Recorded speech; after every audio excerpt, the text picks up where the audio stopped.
Halo semuanya, perkenalkan nama saya Michael Agustina Mau, NIM 21120138. Saya mahasiswa dari Stikom UIN Indo Kupang. Jadi di video kali ini saya akan melakukan atau menganalisis tentang username dan juga password dari alamat IP setiap pengguna. Jadi sebelumnya di sini saya sudah mendownload salah satu aplikasi yang bernama Wireshark. Nah, di sini untuk Wireshark ini, sebelum kita masuk ke dalam aplikasinya, di sini saya jelaskan sedikit bahwa aplikasi Wireshark ini adalah aplikasi perangkat lunak analisis jaringan untuk merekam jaringan atau lalu lintas jaringan setiap pengguna dalam waktu nyata. Jadi di sini langsung saja kita masuk ke aplikasinya, yaitu aplikasi Wireshark.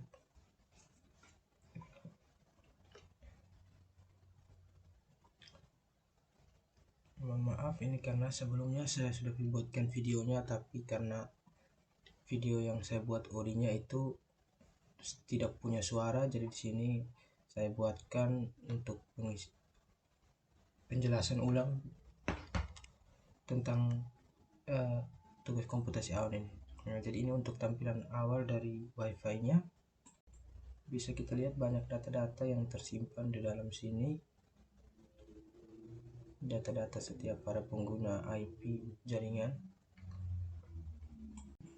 Kemudian kita akan melihat situs web atau protokol web yang aman dan tidak aman seperti HTTP dan juga HTTPS.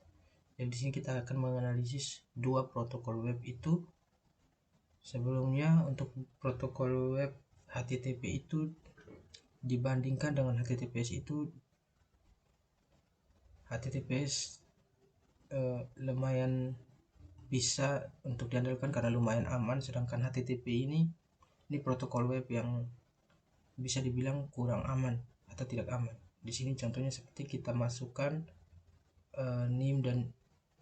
username dan juga password. Nah, di sini kita bisa lihat bahwa HTTP ini kurang aman atau tidak aman sama sekali. Jadi di sini setelah kita masukkan username dan juga password, kita bisa melihat bahwa HTTP ini dia dibandingkan dengan HTTPS itu dia kurang aman untuk para pengguna. Jadi sebelumnya kita ke Wireshark, lalu kita klik di situ, kita cari alamat IP, kemudian kita enter. Seperti ini tampilannya. Sini bisa kita lihat dia masih dalam proses run ya, karena di sini belum kita matikan. Di sini kita bisa lihat untuk HTTP kenapa dia tidak aman. Ini kita lihat di barisan paling bawah, kita coba cek, kita lihat. Nah, jadi di sini ada tersimpan username dan juga password kita. Jadi password yang kita gunakan untuk login tadi tersimpan di sini, jadi bisa dilihat oleh pengguna IP. Di sini ada username dan juga password kita. Jadi di sini kita mencarinya dengan cara kita klik di atas HTTP. Kemudian di sini kita tab baru. Itu contoh protokol web yang tidak aman, yaitu HTTP. Kemudian di sini kita masuk ke tab baru, kita cari. Nah, kita langsung masuk ke Niaga hosternya. Maaf karena sedikit lelah. Nah, jadi seperti ini tampilan awal dari Niaga hosternya. Dan di sini kita bisa masukkan email dan juga password kita. Jadi di sini kita tidak perlu memasukkan email kita yang sesungguhnya. Jadi di sini kita bisa gunakan seperti robot@gmail.com dengan password yang bisa kita atur sendiri untuk mengetes protokol web yang dianggap aman ini atau HTTPS-nya ini. Kemudian kita isi passwordnya 123456 saja. Kemudian kita login. Nah, ketika kita login di sini dia kelihatannya sedikit atau tidak bisa masuk. Kita lihat dia cuman loading seperti ini, jadi dia tidak masuk ke dalam loginnya ini, dia tidak bisa masuk. Kita bisa lihat kembali di websitenya.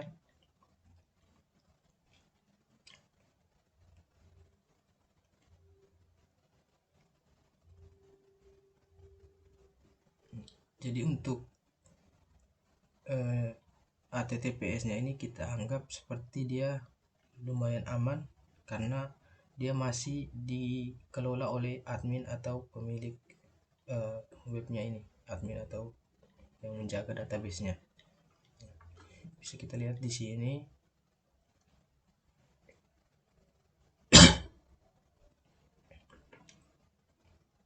Lihat banyak data-data pengguna jaringannya di sini.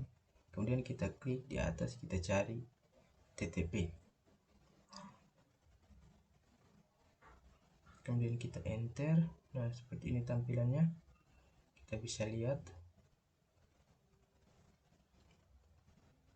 Kemudian kita matikan dulu runnya. Nah,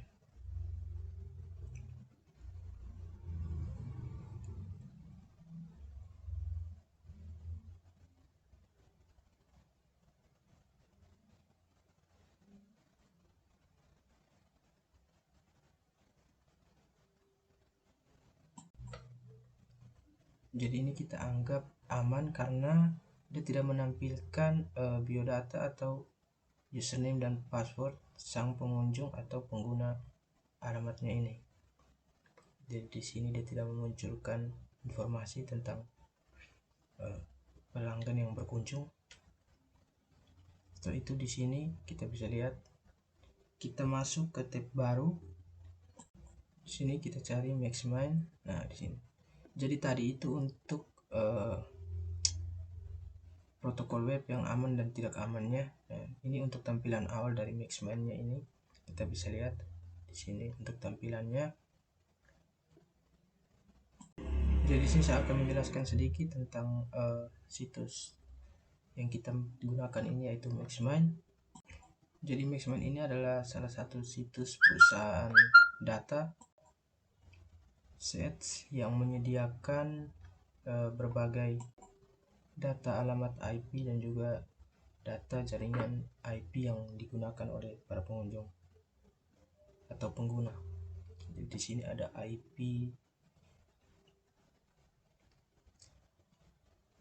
Jadi ini kita sudah masuk ke dalam GeoIP data. Nah, di sini kita bisa lihat ada dua tampilan di sini, yaitu GeoIP database dan juga GeoIP service. Jadi di sini kita pilih yang GeoIP service, kita langsung saja masuk, kita klik learn more. Nah, jadi ini untuk tampilan masuknya, ada web service, ada database. Nah, jadi ini untuk tampilannya kita bisa lihat di sini. Kemudian setelah ini kita masuk ke database-nya, kita klik. Jadi kita sudah masuk ke GeoIP 2 database-nya. Kita bisa lihat ada tampilan di sini, ada database, kemudian country, ada city.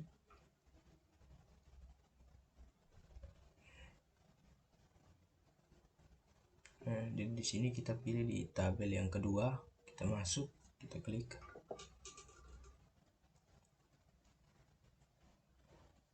Nah, jadi di sini untuk GeoIP 2 database-nya, di sini kita bisa masukkan alamat IP.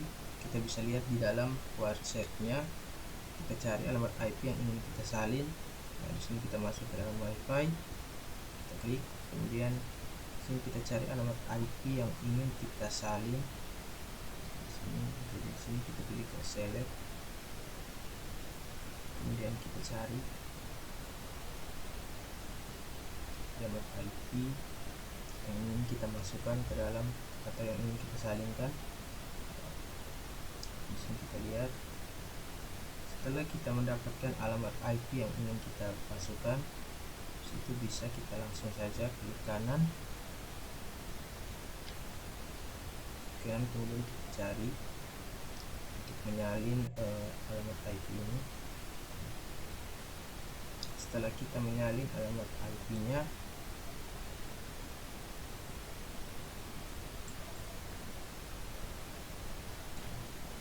Setelah itu alamat IP yang sudah kita salin tadi itu bisa kita tempel dulu ke dalam aplikasi websitenya.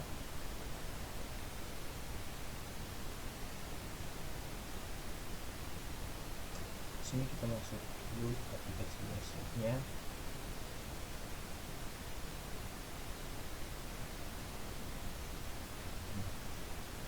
Kemudian kita cari IP Wi-Fi. Nah, di sini kita lihat banyak data-data seperti yang tadi kita sudah bahas, bahwa ini data-data para pengguna jaringan, para pengguna IP. Nah, ini untuk alamat HTTP yang dianggap kurang aman tadi. Nah, jadi di sini kita flashback, kita lihat ulang. Nah, kita lihat bahwa di sini tidak aman, untuk HTTP-nya itu tidak aman. Jadi di sini kita cuman sekadar flashback, kita melihat bahwa alamat IP protokol web yang dianggap kurang aman. Jadi di sini untuk alamat IP yang sudah kita salin tadi bisa kita salin di atas ini. Kita salin alamat IP yang sudah kita salin tadi.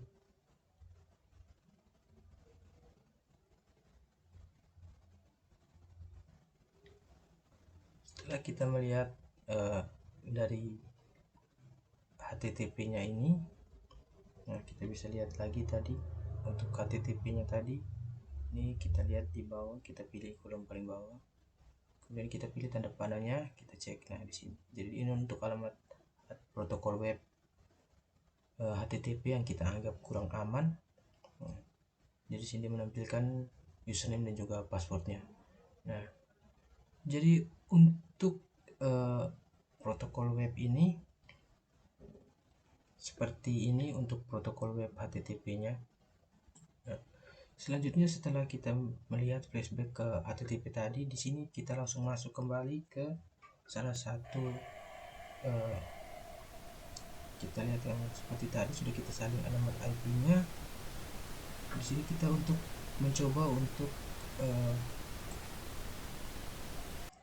dari sini kita tinggal ambil alamat IP yang sudah kita tempel tadi, kita salin alamat IP-nya, kemudian kita letakkan di kolom yang tadi. Nah, GeoIP2 database demonya ini kita salin linknya, alamatnya, kemudian kita tinggal submit, kita tinggal jalankan. Nah, di sini kita bisa lihat muncul untuk setiap tabelnya ini, kita bisa lihat ada alamat-alamat yang muncul di sini.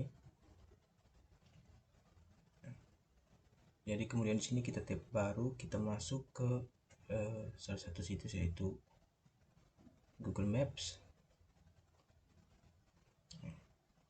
Di sini kita bisa lihat untuk jaringan di mana lokasi kita sekarang, lokasi titik kita sekarang ini kita bisa lihat.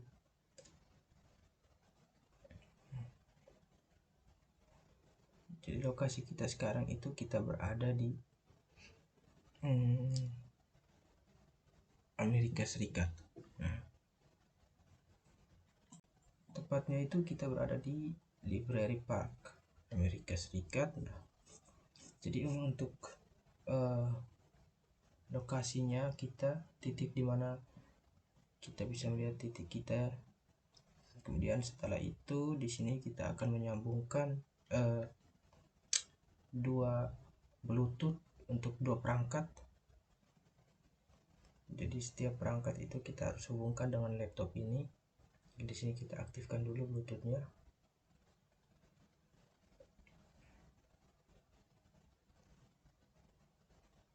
Kemudian kita nyalakan hotspotnya, hotspot mobilenya kita kasih on.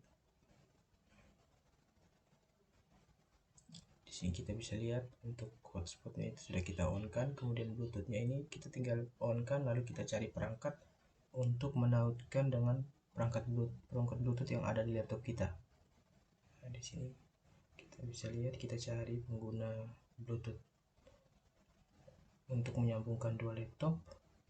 Nah, jadi di sini kita bisa lihat bahwa di sini Acer. Nah, di sini sudah connect. Nah, jadi di sini untuk connect Bluetooth-nya juga sudah, jadi sudah terhubung dua perangkat. Jadi di sini mohon maaf karena setiap video yang baru saya buat ini sebelumnya sudah saya buatkan, tapi video urinya itu tidak punya suara. Jadi di sini saya terangkan ulang dengan menggunakan record ulang suara, karena sebelumnya sudah saya buatkan tapi di video urinya itu suaranya hilang. Terima kasih.